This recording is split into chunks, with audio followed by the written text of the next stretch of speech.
Bonjour à tous, bon mercredi. Madame, Messieurs, c'est la revue des grandes unes avec la presse que vous aurez à lire, disponible en kiosque ce matin. Le journal La Nouvelle Expression parle des manifestations du mouvement pour la renaissance du Cameroun. Ça dit justifie les mesures d'interdiction, c'est le grand titre proposé par le tabloïd. Seulement, le journal explique que après les sorties des différentes personnalités, le ministre de la Communication, porte-parole du gouvernement, a fait un communiqué pour expliquer pourquoi les organisateurs des manifestations du 22 septembre prochain ont déjà trahi leur intention d'organiser une insurrection pour chasser Paul Biya du pouvoir. C'est ce qu'on lit en page 2. Le journal parle également du Cameroun avec la démocratie confisquée. Donc on parle de tout cela en page 3. Et on s'intéresse aussi au Covid-19, situation contrastée en Afrique, en page 7. Et la présidentielle ivoirienne, Ouattara affrontera 3 candidats. C'est ce qu'on lit en page 12 de la Nouvelle Expression ce matin. Le quotidien Le Messager parle donc de réforme du code électoral. L'évangile selon Monseigneur Abraham Komé, c'est ce qu'on lit en page 3. Et on parle également de Jean-Robert Wafo qui dit qu'Atangandi a donc outrepassé ses pouvoirs. C'est ce qu'on lit en page 11 du journal Le Messager de ce matin. Le journal s'intéresse également au contentieux parlant de la Fédération camerounaise de football qui broie du noir à Lausanne. C'est en page 12 du numéro disponible en kiosque ce matin. Toujours en kiosque aussi. On va retrouver un autre journal, c'est Mutation qui parle des régionales. Attention, péage, c'est ce que le journal propose à la suite de ce qu'on observe sur le terrain dans le RDPC, donc la sélection des candidats et au sein du Rassemblement démocratique du peuple camerounais est marquée par du chantage et notamment des marchandages aussi. La circulaire du président national et la mise en garde du secrétaire général du parti ignorée carrément, c'est dans le dossier proposé par le journal de la page 8 à la page 9. Le journal parle également du climat sociopolitique au Cameroun. Monseigneur Komé embarrasse donc le pouvoir de Yaoundé. C'est aussi le journal qui le dit également ce matin. Émergence parle des situations politiques au Cameroun. Monseigneur Abraham Komé dénonce donc Biya et son système électoral. C'est à lire dans le dossier proposé par le journal en page 5. Le même journal parle également de contestation anti-Biya. La coalition des forces se met donc en place. On peut lire tout cela dans le journal en page 4 du quotidien Émergence. Émergence a d'autres informations ce matin. Le soir hebdomadaire parle des militants exclus du RDPC. Saint-Éloi Bidon vomit des vérités inédites à lire dans le journal. Exclusion pour avoir fait des actes de candidature. C'est le journal qui le dit, à lire donc dans le numéro de ce matin. Le journal a également d'autres informations que je vous invite à parcourir et à découvrir aussi dans le journal disponible en kiosque. Le journal Repère s'intéresse à l'actualité parlant donc des manifestations du 22 septembre prochain dans le viseur de Paul Atangandi, des visages des personnalités de la République également, présentés par le tabloïd ce matin. Et donc, je vous invite aussi à lire le quotidien Le Jour parle de répression. Le gouvernement promet d'écraser les manifestations. De nombreux communiqués sont donc signés dans ce sens. C'est dans le numéro disponible en kiosque ce matin, qui parle également de Choupo-Moting, qui refuse donc de prolonger au Paris Saint-Germain. C'est à lire dans le journal également ce matin. Et puis, le journal Diapason parle donc de droits d'auteur, de l'art musicale vers une nouvelle gestion. C'est le dossier proposé par le tabloïd. Je vous invite à lire la suite dans le numéro de ce matin. Et puis, Tribune d'Afrique qui est également en kiosque aussi par le Cameco. Les non-dits de la crise entre le directeur général et le directeur général adjoint de Cameco, c'est à découvrir dans le dossier proposé par le tabloïd de la page 6 à la page 7 donc de ce journal. Et puis, on parle du Mali. L'ancien président Moussa Traoré est donc décédé. C'est le journal qui fait l'annonce ce matin. Le journal Tribune d'Afrique, et à lire également l'éditorial même de Faustin Dicam dans le même journal ce jour. Kalara qui est disponible parle du ministère donc des Finances avec le démantèlement d'un autre réseau de faux rappels de salaire. C'est le dossier proposé par le tabloïd. Le journal parle également du rouleau compresseur Edgar Alem Bengor au centre d'une nouvelle affaire de corruption. Autant d'informations à lire dans le journal Kalara. L'aide du Sahel pour sa part parle des régionales RDPC, UNDP, la bataille de la Damawa. C'est le journal qui parle de cette actualité également, avec d'autres informations aussi parlant du Cameroun. La place du renseignement dans la lutte contre Boko Haram, également aussi contenu dans le même journal, Les du Sahel. Ouest Eco qui en kiosque parle donc qui pose une question, qui sera le premier président du Conseil régional de l'Ouest Cameroun. Le journal fait savoir qu'il y a 3 prétendants pour une seule place, donc la présidence. C'est à lire dans le dossier proposé par le tabloïd et aussi d'autres informations dans le même journal disponible en kiosque. Cameroun Tribune pour sa part Journal parle des manifestations annoncées par le mouvement pour la renaissance du Cameroun, la mise en garde du gouvernement, c'est le dossier proposé par le tabloïd et d'autres informations aussi dans le numéro ce matin. Et puis l'économie qui en kiosque parle également de tourisme avec les chantiers de la relance post-Covid-19. Le temps d'actualité à découvrir dans le journal. Le même journal parle également de d'autres informations concernant l'économie dans le dispositif de ce matin. Et puis Éco-Santé pour sortir parle notamment d'imbroglio, l'urgence des élections à l'Ordre national des pharmaciens du Cameroun. C'est un dossier que je vous invite à parcourir. Le même journal parle aussi d'autres informations. Docteur Vandi Dali prend donc les rênes de la Sénamé. C'est donc le centre d'approvisionnement des médicaments qui aujourd'hui permet d'avoir des produits de qualité. C'est également à lire dans le dossier proposé par le journal Éco-Santé de ce matin. Voilà ce que la presse nous propose. Edith Sisson, bonjour et bienvenue. Bonjour Flavien et bonjour à tous les téléspectateurs. Un bonjour spécial, en particulier Flavien, à tous ceux qui font dans l'apiculture, ceux qui nous permettent d'avoir du bon miel. Donc je pense à ceux qui consomment du miel. Vous savez que le miel est conseillé. A beaucoup de vertus. Oui, a beaucoup de vertus et mieux vaut du miel que du sucre. Oui. Voilà. Pour des diabétiques, on propose énormément de prendre du miel. Tout à fait. Merci. Vous en avez consommé? Oui, ce matin. Et c'est pour cela que je pense à eux. Merci d'être avec nous. Aristide Gekam sera également là d'un moment à l'autre, de toute façon. Mais on s'intéresse à l'actualité que la presse nous propose ce matin, parlant donc du quotidien Le Messager qui parle de réforme du code électoral avec l'évangile selon Monseigneur Abraham Comé. Donc dans une tribune publiée lundi dernier, l'évêque de Bafang accuse la gouvernance actuelle d'être donc à l'origine de la détérioration des mentalités et exige même la mise sur pied d'un code électoral consensuel. Oui, vous savez, l'évêque, lorsqu'on lit Le Messager, l'analyse, le rédacteur de l'article nous permet de comprendre la posture de l'évêque qui dit qu'il n'est ni pro-Bia ni pro-Camto. Il est tout simplement un serviteur de Dieu qui observe la marche de la cité et qui peut apporter une contribution à celle-ci. Pour lui, il pense que il faut absolument aujourd'hui un code électoral consensuel parce que ce code électoral permettra, Flavien, à tous les acteurs politiques, tout au moins, de remettre la balle au centre et de ne pas avoir des prétextes. Parce que ceux qui trouvent que le code est vicié ont un prétexte pour pouvoir justement poser des actes qu'ils pensent être les meilleurs. Et ceux qui pensent que ce code-là est bien, eux aussi sont dans leur camp, donc on se trouve comme en pesant les deux chiens en faïence, chacun de son côté. Et pourquoi ne pas remettre la balle au centre? Voilà un peu ce qu'on peut retenir de l'évangile selon Monseigneur Abraham Comé. Et là, cet évangile, encore à retenir, Flavien, c'est que Monseigneur revient sur quelque chose d'essentiel qui est l'éducation. Il dit que les citoyens que nous sommes, nous devons absolument tout faire pour être éduqués. Parce qu'aujourd'hui, il constate que les gens ont mis l'éducation de côté. Les gens sont plutôt passionnés, les gens sont plutôt... oui, cette sortie amène donc tout le monde à le traiter de tous les noms d'oiseaux en ce moment. Non, mais on estime qu'il est extrêmement dur envers le gouvernement. Mais pourquoi on veut toujours faire la lecture des choses, Flavien, en termes de clanisme, en termes de position tranchée? Soit vous êtes avec moi, soit vous êtes contre moi. En fait, et Monseigneur le dit clairement, il n'est ni pour l'un, pour l'autre. Il est, comme on dit, au centre et il invite les citoyens que nous sommes, nous tous, à pouvoir, être éduqués parce que les citoyens se sont laissés aller. Et là, il trouve un bouc émissaire, c'est-à-dire il faut faire une analyse de la situation. Dans l'analyse de la situation, il pense que le gouvernement a échoué dans ce sens-là parce qu'il n'a pas permis à ce que les professeurs soient éduqués dans le sens de prendre l'intérêt général comme référence. Ça, c'est d'un. Et de deux, il pense qu'il y a une problématique, qu'il y a un code électoral vicié et qu'il faille aujourd'hui amener les parties prenantes à avoir un code consensuel, tout simplement. Moi, je pense que le dit n'est pas... Bon, ceux qui l'accusent, je vous ai dit que nous avons des positions. Quand vous êtes pour la révision du code électoral, un camp va vous applaudir. Quand vous êtes pour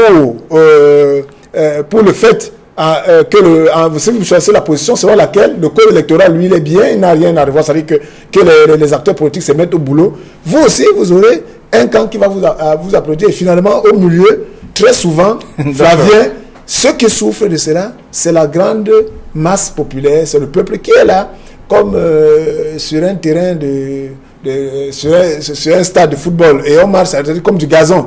Les éléphants marchent sur le peuple et ils sont là, ils n'ont que leurs yeux pour regarder tout ça. D'accord. Alors, donc, le Messager, comme bien d'autres tabloïds, s'intéresse à cette sortie de Monseigneur Abraham Comé.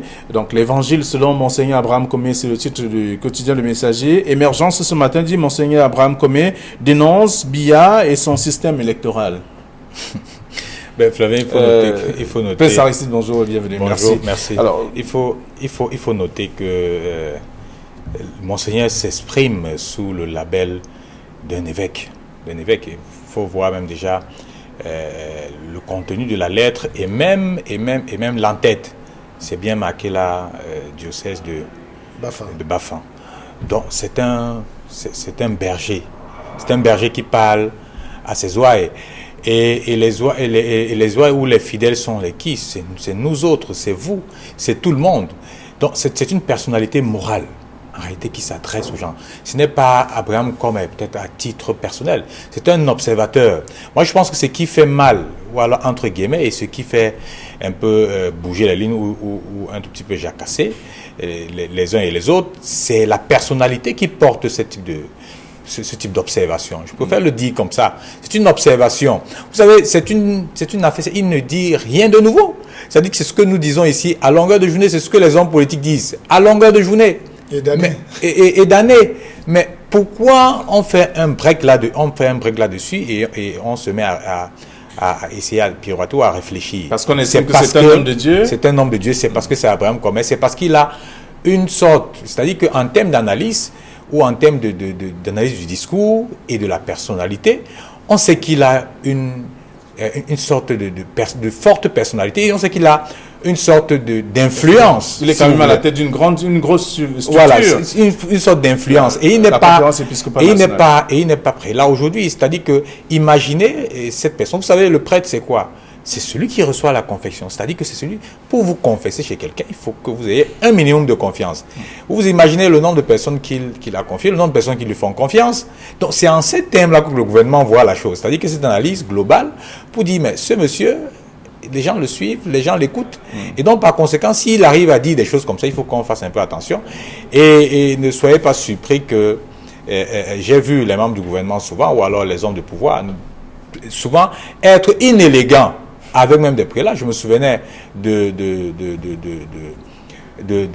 l'évêque émérite, le cardinal Christian Toumi, qui avait été à un moment, je pense il y a 5-6 ans, traîné pratiquement dans la boue, canardé par une certaine presse, pour ne pas dire le public, traité de tous les noms d'oiseaux parce qu'il avait exprimé des opinions que tout le monde connaît, que tout le monde a l'habitude de dire, mais on estimait que la personnalité pouvait avoir une influence positive sur de réfléchir d'un certain nombre de compatriotes. D'accord. Alors, donc, c'est ce qu'on lit dans le journal Le Messager avec l'Évangile selon Monseigneur Abraham Comé et Émergence. Monseigneur Abraham Comé dénonce Biya et son système électoral. Autant d'informations que vous aurez à lire dans le numéro de ce matin. Alors, la nouvelle expression par les manifestations du mouvement pour la Renaissance du Cameroun, ça dit justifie les mesures d'interdiction et également le même journal Émergence parle notamment de la coalition des forces qui se met en place par rapport à la contestation anti-Biya. Oui, Flavien, vous voyez, chaque fois que nous faisons la revue de presse ici, et depuis un certain temps, nous sommes face à des camps, et chaque camp justifie ses actions. Donc, il faut voir que le Maurice Kamto avait fait un appel, avait annoncé, c'est-à-dire qu'il donnait un ultimatum. Et lorsque le gouvernement le président de la République a convoqué le corps électoral pour le 6 décembre, pour les régionales, il fallait justement que cet ultimatum soit mis en branle. Et l'ultimatum mis en branle, ils annoncent pour cela une marche, le 22 dans tous les territoires nationaux. Et la riposte en face, je vous ai dit que nous sommes face à deux camps où chaque camp veut montrer qu'il a tout à fait raison et chaque camp travaille à mobiliser. Parce que c'est de ça qu'il est question. Alors, quand le ministre Sadi vient justifier les mesures d'interdiction, c'est tout simplement pourquoi. Parce que le MINAT, qui est pour la Tangandi, a annoncé la couleur. Vous savez, il avait d'abord parlé de cet SM d'abeille qui va véritablement lorsqu'on va attaquer un essaim d'abeilles et qu'on n'est pas prêt à fuir, on peut s'attendre à toutes sortes et pour ce faire, dans son dispositif, c'était une belle hyperbole. Dans ce dispositif, il a sorti un communiqué invitant les gouverneurs à pouvoir prendre des dispositions. Et dans ce sens, on voit des gouverneurs, Flavien, centres littoraux qui sont en train de faire le tour des départements pour rencontrer les préfets, pour leur donner des instructions. Parce que ça, de manière officielle, on annonce des interdictions, mais maintenant, de manière officieuse, il y a un dispositif qui est mis en place. Et le ministre de la Communication, qui est le porte-parole du gouvernement, vient justement justifier pourquoi ce dispositif. C'est-à-dire que c'est la communication gouvernementale. Il veut,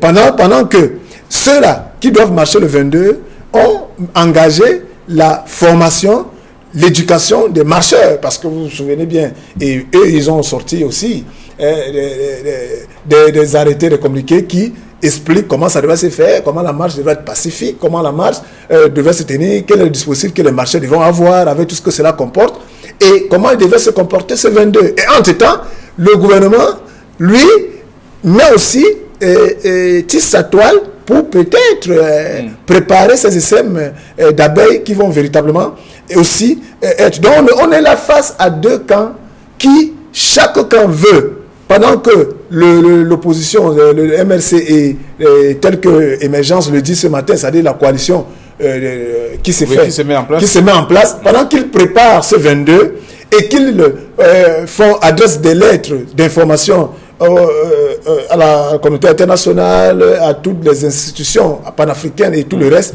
le gouvernement fait de même pour occuper l'espace de la communication et parallèlement, entre-temps, j'allais dire, le peuple, il est là en observateur et regarde tout cela comme s'il était juste spectateur alors que le peuple devait être acteur. Parce que moi, on a un gouvernement en place qui veut se justifier, on a une opposition qui communique et qui prépare sa marche du 22, mais entre-temps, on a quand même la masse populaire qui veut comprendre tout cela. Qu'est-ce qu'il en est? Dans quelle sauce ils seront mangés?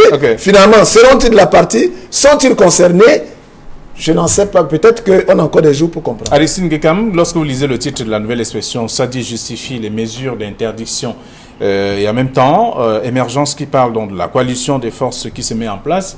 Quel est le commentaire que vous faites?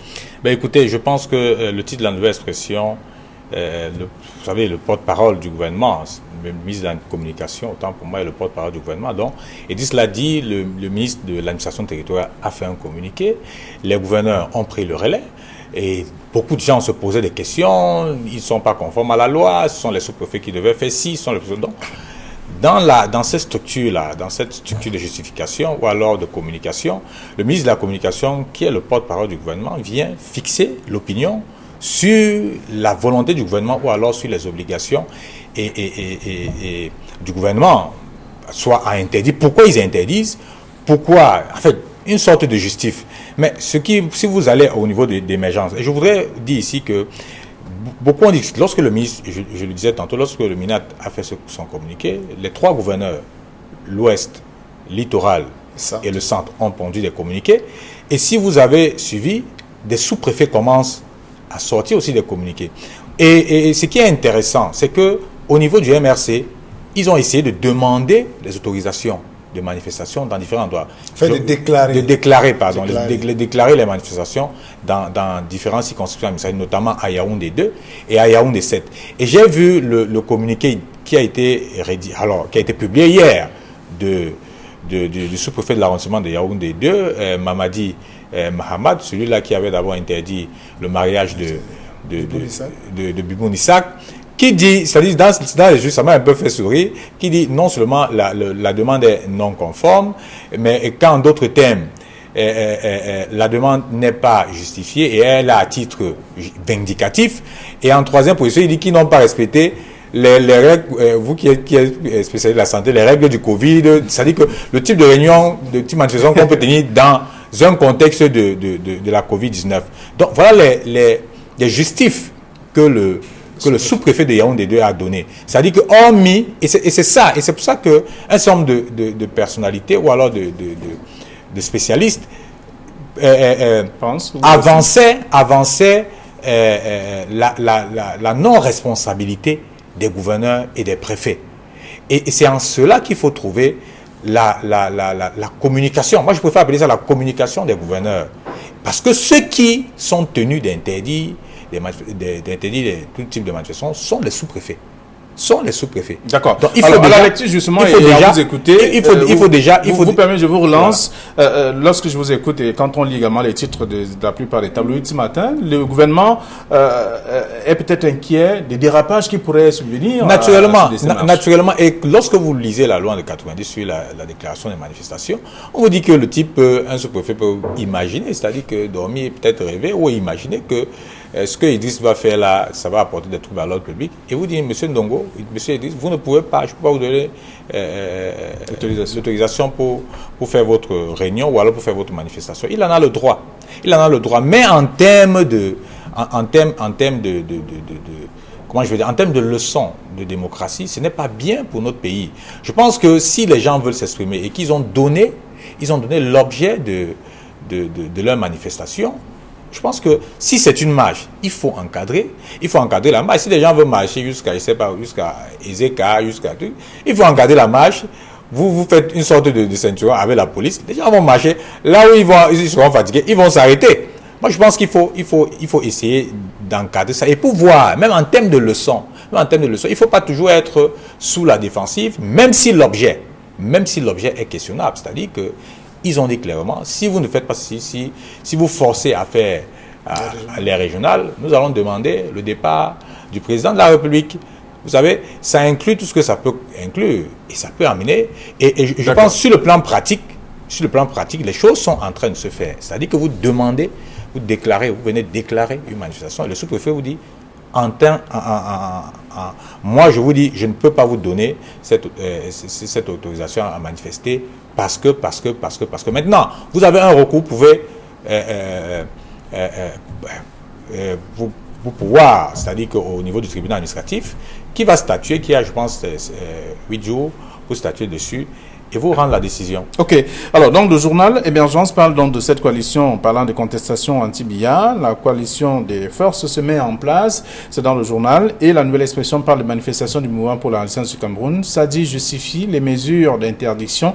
Donc, le traitement est diversifié et varié. En tout cas, vous aurez l'occasion de parcourir le journal.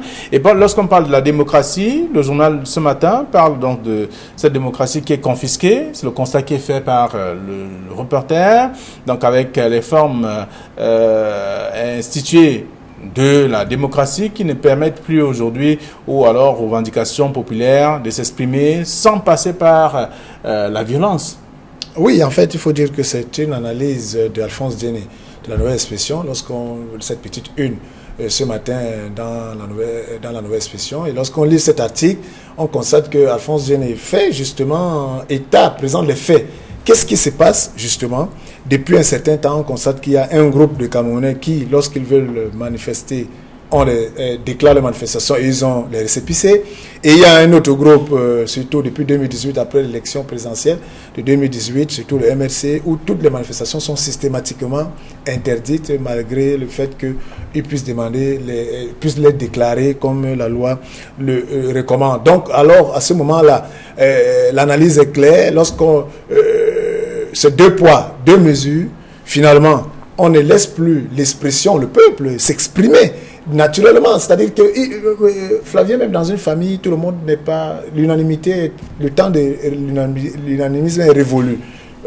Il faut accepter le fait qu'il y a des gens qui contextent et qu'ils puissent manifester leur colère, entre guillemets, mais de manière pacifique, avec tout ce que cela comporte.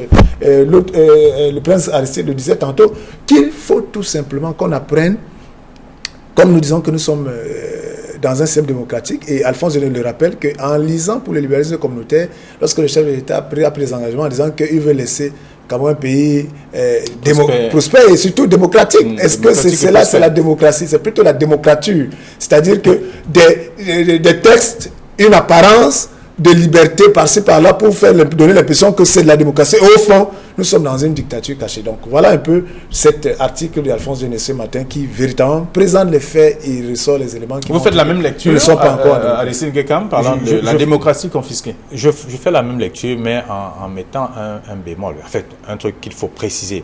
Vous Vous savez, lorsque vous déclarez vous allez déclarer une manifestation, on vous dit qui sont les responsables s'il advient un bémol ou s'il advient un trouble. Il y a souvent 3 personnes avec le numéro de la carte d'identité. Ça veut dire que s'il y a un bémol, on vous cherche. C'est-à-dire qu'on vous cherche. C'est-à-dire le préfet peut vous fixer une garde à vue administrative. Et peut-être même vous poursuivre au pénal. Ça, c'est d'un. Ça, c'est ce que les gens oublient souvent. Donc, je dis, on peut même en termes de leçons. C'est-à-dire qu'on vous donne une autorisation. On vous dit, vous voulez marcher d'où à où? Parce que c'est aussi ça, c'est contenu dans la loi. Quel est l'itinéraire? Vous donnez exactement l'itinéraire. Et ça permet aux autorités administratives de mobiliser peut-être les forces de maintien de l'ordre s'ils estiment qu'ils peuvent avoir risque de trouble à l'ordre public pour qu'on puisse encadrer votre manifestation tout le long du trajet. Maintenant, s'il advient qu'il y a un bémol, on vous poursuit et vous assumez les conséquences. Moi, je pense qu'il faut aller vers là, au lieu d'être frileux tout le temps. Et je pense que les hiérarques de ce régime n'aident pas le président Biya. Je pense que c'est le président Biya, je peux vous le garantir, ce n'est pas le président Biya qui demande aux gens d'interdire les marches. C'est-à-dire qu'il y a des gens qui veulent être zélés, qui veulent qu'on dise qu'ils peuvent mourir pour le régime du président Biya, mais est-ce que ça vaut la peine? Je dis non. Je dis en termes de leçons de démocratie, pour ceux qui ont appris à suivre le président Biya, je vous dis, ce n'est pas lui qui demande qu'on interdit les manifestations, mais ce sont des gens qui estiment que si le président n'est pas là aujourd'hui, ils seront jetés en pâture et ils font tout, je dis bien, ils utilisent tous les moyens, que ce soit légaux ou illégaux. Mais il veille quand même à la bonne marche des affaires. Qu'est-ce que vous appelez la bonne marche? Est-ce que la bonne marche des affaires vous dit qu'on interdit les manifestations? C'est-à-dire que je vous dis aujourd'hui que je suis fâché parce que lorsque je vais dans un hôpital, on n'arrive pas à me soigner. Et j'ai envie de m'exprimer. Je déclare je m'avais déclaré une manifestation. Je vous dis, je vais marcher de Mobile Bonankwama, là où Carrefour Mobile Bonankwama, à la Quintinie par exemple, ou jusqu'au commissariat deuxième. Ça veut dire que si je traverse de Douala premier à Douala deuxième, il faille que les deux sous-préfets puissent co-signer ma déclaration. Si c'est uniquement dans l'arrondissement de Douala premier par exemple, je vais au rond-point d'Edo, on envoie quelques policiers qui ceinturent la marche, je marche, là où je suis fatigué, je m'arrête. C'est-à-dire que j'aurais passé un message, c'est comme des pétitions. C'est une forme d'expression, c'est-à-dire que vous allez voir en cours, généralement en Europe, on signe des pétitions, on dit nous voulons atteindre 10 000. Et lorsque les gens signent 10 000, ça a un sens. Ça a un sens. Ça veut dire que 10 000 personnes ne sont pour qu'il n'y ait pas, par exemple, portant sur leur revendication, qu'on ne fasse pas les régionales si la crise anglophone n'est pas finie. C'est une sorte de communication. C'est une sorte de communication. Vous passez un message pour dire ce que vous voulez faire, le peuple n'est pas d'accord. D'accord, on parle de la Et démocratie. la marche est une autre forme d'expression. Ok, on parle justement de la démocratie confisquée dans le journal La Nouvelle Expression en page 3. Et là, autre chose également qui est contenue dans la presse ce matin. Il y a mutation qui parle d'attention péage, parlant des régionales au sein du RDPC. Toutes les prescriptions ou les directives qui sont données sont bafouées parce que chacun essaie de trouver quelques stratagèmes pour permettre à ce qu'il y ait un représentant au sein du conseil. Alors, Fabien, vous voyez les mêmes causes produisant les mêmes effets. Donc, vous voyez que ce sont ces types d'attitudes qui font, justement, qui peuvent pousser. On parle de marchandage. Oui, mais c'est ces types d'attitudes qui peuvent pousser, justement, un ensemble de Camerounais à se lever, à marcher, à dire qu'il faut que ça s'arrête. Parce que moi, je me souviens encore, il y a quelqu'un qui demandait, dans la presse même, qui évoquait le fait que quel doit être le profil des conseillers régionaux. C'est-à-dire que maintenant, s'il faille même aller à ces élections régionales, les partis politiques, vous savez, nous sommes dans un environnement où c'est la dictature des partis politiques. C'est-à-dire puisqu'on n'autorise pas des candidatures indépendantes. Et maintenant, cette élection étant une élection indirecte, c'est-à-dire sont les conseillers municipaux et les chefs traditionnels qui font partie du corps électoral, et les partis politiques sont les seuls à présenter des candidats. Et maintenant, les partis politiques, comme nous sommes dans un environnement vicié, corrompu, avec tout ce que cela comporte, c'est du copinage, c'est très souvent des gens qui n'ont pas le bon profil, qui vont se retrouver à être là et qui vont être de mauvais représentants pour que les régions continuent à être ce que nous voyons sans que rien ne change et on sera toujours au même niveau, avec les mêmes effets négatifs, avec les mêmes plaintes. En fait, ces partis politiques même là, qui pouvaient même faire partie de la révolution douce, pour dire, bon, c'est vrai, on nous accuse par là, c'est nous qui sommes proches du gouvernement, si pour une fois on peut prendre des profils qui sont véritablement populaires et qui peuvent véritablement porter la parole dans une région. Mais vous allez voir qu'ils vont toujours prendre des gens qui n'ont pas trouvé leur place, peut-être comme maire, ou bien comme député, comme ceux qui sont proches, soit du secteur du comité central, soit des télévisions. Mais cette manière de faire, et ce problème-là, Flavien, n'est pas seulement du RDPC. Vous allez voir la même chose dans tous les autres partis d'opposition. C'est-à-dire que où on ne prendra pas des gens, des hommes et des femmes, des jeunes, qui montrent qu'il faut faire changer les choses. Alors, marchandage, monnayage et autres, tout ce qu'on peut évoquer ça veut dire que caractérise justement le processus. Mutation fait bien de l'annoncer. C'est-à-dire que Mutation a fait un article pour dire il y a des choses qui se passent déjà. Il y a des choses qui se passent. Et je voudrais dire que concernant le RDPC, si vous avez lu la circulaire du président national du RDPC, du président secrétaire général du comité central du RDPC, elle est c'est une bonne circulaire. C'est-à-dire que, je dis bien, c'est une très bonne circulaire. Si les chargés de mission et autres présidents de commission s'ils respectent ça, c'est-à-dire qu'on vous dit qu'un gars, concernant le parti, doit avoir les faits d'armes du parti. C'est-à-dire qu'il a fait plein de choses pour le parti.